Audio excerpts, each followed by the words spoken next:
fiction, science fiction, horror, fantasy, crime, LGBT, thriller. You have now entered the House of Mystery.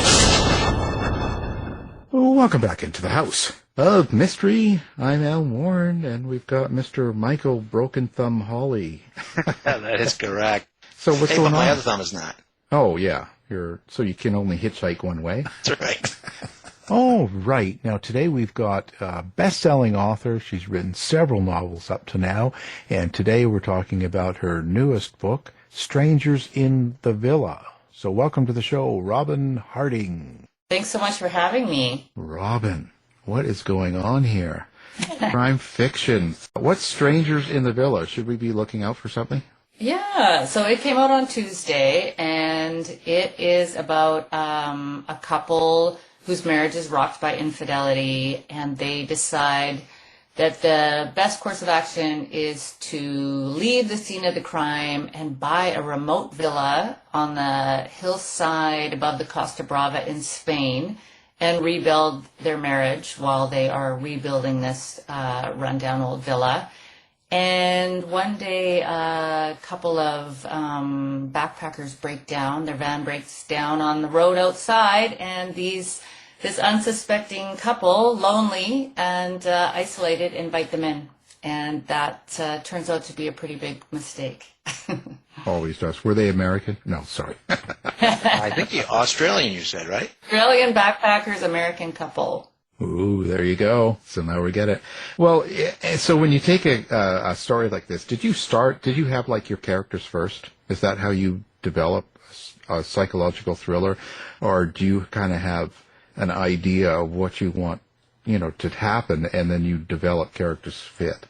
Yeah, so I always start with a premise. So this book came from an actual trip I took to Spain, where I met a couple who were doing exactly this. They had moved from Australia, actually, and were living in this very remote house together. And everyone thought, oh, how idyllic, how wonderful. And all I could think of was someone could so easily get murdered in that situation.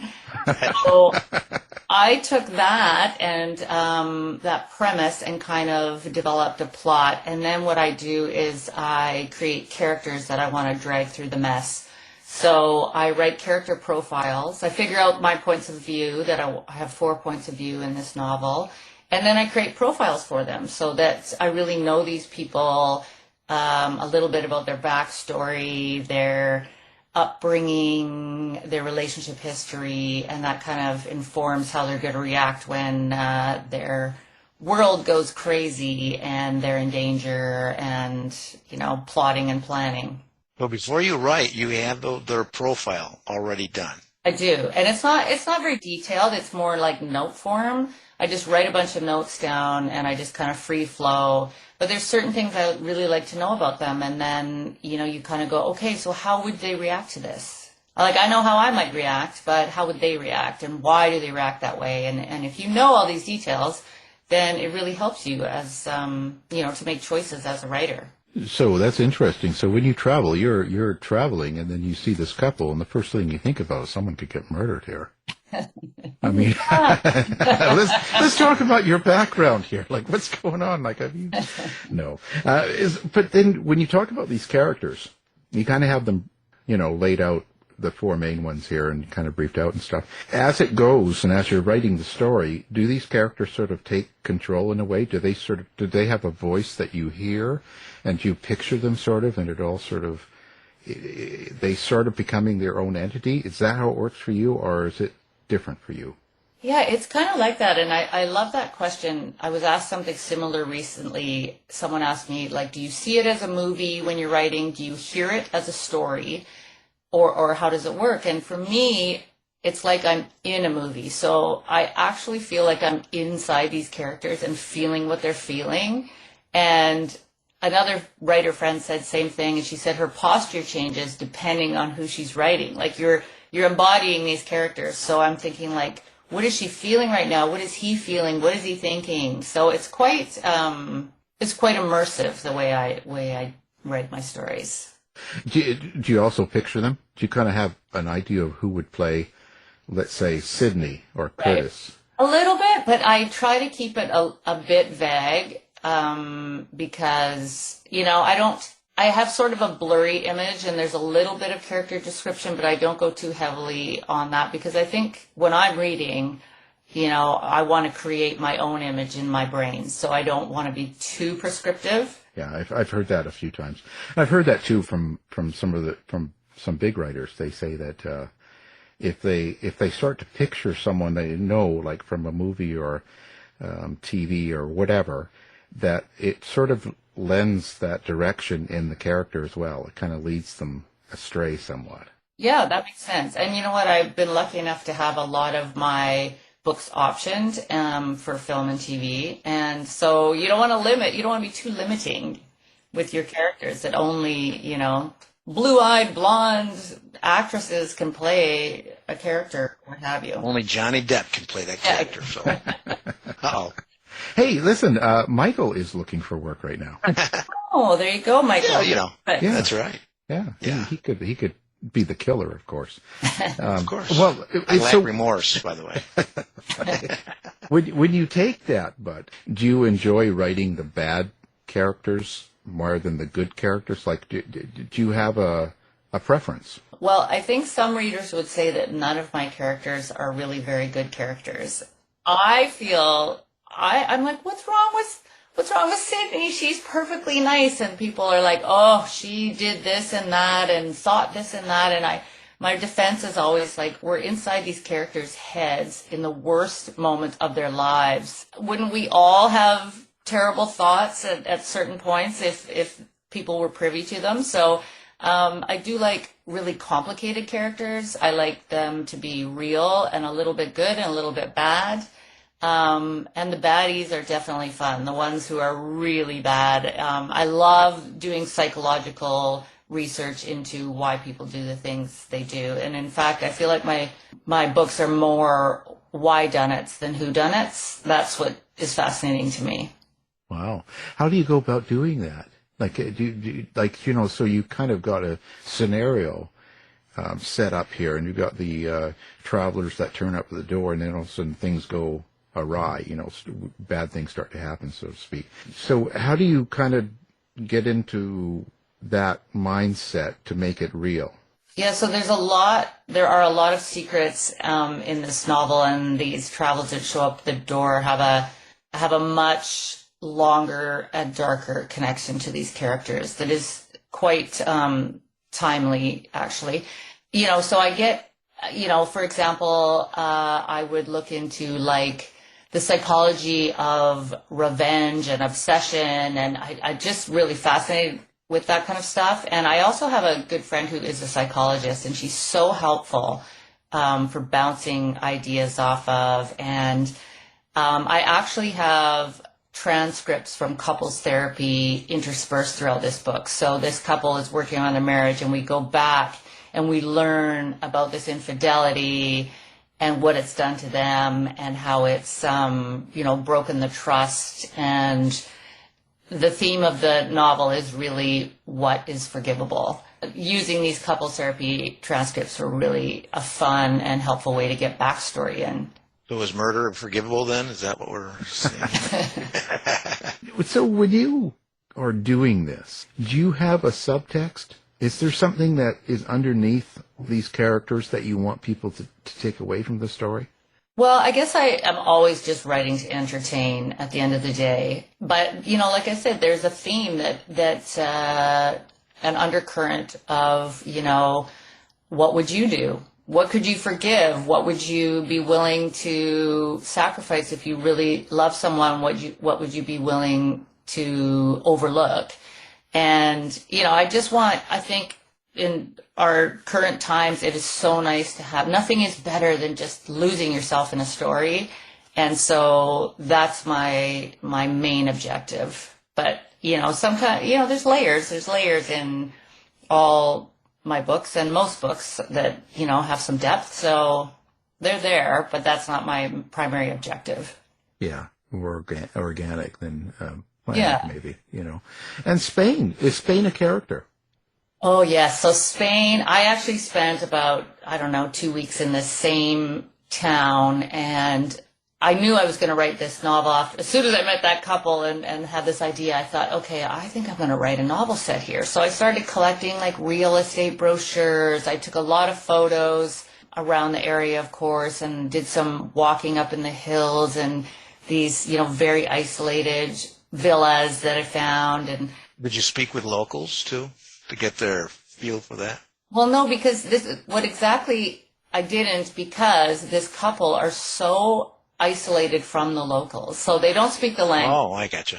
Right? So I wanted them to be like plunked into this, and they have moments where they observe, tables of Spanish people laughing and joking and smoking cigarettes and drinking their vermouth and feeling like, wow, there's just have that European, joie de vivre, and we feel sort of set aside even though we live here. And so it kind of all tied into the isolation theme of being, expats or immigrants. Do you take people you know in your life, or you've met or seen, maybe at a coffee shop, like that couple you saw, the Australians, and you develop them into characters as well? Do they somehow meld with your characters? It's so funny. I get asked that so often, and I think people are trying to catch me out on writing about them, but I would say that there may be like facets or kernels of real people in my characters, but by the time I've built out a whole character, you would never recognize them, and the characters are usually much more complicated than real people. We're all complicated. We all have these backstories, but characters in a thriller have a lot going on. Yeah. Well, we've got a couple of people on the line that said that you've, no. This is a change of genre for you, right? This isn't what you typically write? Well, I've been writing this for quite a while now. My first thriller came out in 2017. But before that, I wrote humorous women's fiction that used to be called, back then, chick lit. So this was back when Bridget Jones's Diary came out and Confessions of a Shopaholic, and that was my first foray into writing fiction, and I wrote 6 novels. My first novel came out in 2004, and it was called The Journal of Mortifying Moments. So clearly it was a comedy. And I wrote 6 novels, took a break, did screenwriting for several years, and then I decided I wanted to get back into writing novels, and I realized that my reading taste had changed, and I was really enjoying reading darker stuff and mysteries and thrillers, and I didn't know if I could write one. I thought maybe it would be too heavy of an experience as a writer. But once I got into it, I just fell in love with it. I love the twists, and I love the puzzle of it all, and I love, the psychology of these characters. I was questioning on that. It's like, you said you visit, have a psychology friend, and then how about getting? I have like beta readers that are like males. I get a male perspective on your male characters, or how do you do that? Yeah, I have beta readers too. I have my very first reader is my husband, who's male, and he's actually just he's like my details guy. Like he's a guy, you're watching a movie and he's like, oh, the wine glass was full and now it's fuller. He notices these details, so he's really good in reading a first draft of a manuscript to make sure that everything lines up, timelines, stuff like that. And then I have 3 writer friends that read for me. One is a male and 2 are female. And they're super helpful. And they are my first 3 readers all the time. 4 readers, I guess, including my husband. So each time you write one of these books and it's completed and finished, how do you think the process of going through the writing with the characters and what goes on and all the research and then getting involved, how do you think that changes you? I'm not sure how to answer that question, because I don't know. This is my 14th novel, and I don't know if it changes me anymore. I mean, I really treat this like a job. It is my job. I love it, and I know I'm very lucky to do it. But it's worked me, and people are always like, "Are you haunted by the character?" I'm like, "No, I'm done. When the book is done, they're gone." I can talk about them, but I'm on to the next book already, right? I have a contract, so I don't know if I'm really changed, except that I will say, every book I've written, and I get editorial feedback from my brilliant editor, I feel like I get better. I feel like I learn, and I'm like, okay, this is what resonates with readers. This is what my editor thinks is good. And I feel like, if I may say so, I'm getting better all the time. Well, then, that's the change, right? It's just happened and you didn't know it. But that's good. That's good. That's good. So why do you think you changed to get into this sort of darker area of writing? What's going on? Do you have bodies in the basement, or there seems to be a large move to a lot of these thrillers and dark and crime mystery sort of things, and we were talking before off air too, even with female writers. What's your thought on that? Yeah, it's really quite fascinating, because I am one of those murder junkies. Like, I'm listening to true crime podcasts. I love watching mysteries on TV and thrillers. And I'm not a horror person, but I do like, I can handle a little violence. I just like a dark story. And I'm not sure what that says about us as a society, except that I think we are very lucky that we feel quite safe. I definitely feel safe living here in my home. And, I feel like it gives me that freedom to up the adrenaline and, what would I do and how would I save myself? And I think it's sort of a fun experience when you do feel safe. I have talked to people who live in war-torn countries. Crime is not a hobby there. They're not watching, they're not interested in a Netflix series about a serial killer. So I think it comes from our safety. And as far as women writing crime fiction, a friend of mine, I was on a panel with an Irish writer, Liz Nugent, and she said, who knows better what it feels like to be afraid than a woman, right? Like, I talked to my husband and my son, they're these like big guys, and they're like, I don't know if I've ever been afraid. And I'm like, oh, we're afraid all the time, like a little bit afraid. You go to your car in the dark and your brain goes to certain possible scenarios and you're just a little cautious and you check your back seat and you look around. It's just a regular state of being a more vulnerable person. That's why there's so many crime fiction female writers. It's interesting because even in my family, my wife, if you're walking with her, she'll say, oh, that right there would be a perfect place for a serial killer to kill somebody. Out of nowhere. Wow. So she's on the lookout. Oh, yeah, I'm afraid of her. That's how we survive here. That's funny. That's Buffalo. There you go. That's right. Be on the lookout. You never know. Don't walk in the dark. Wow.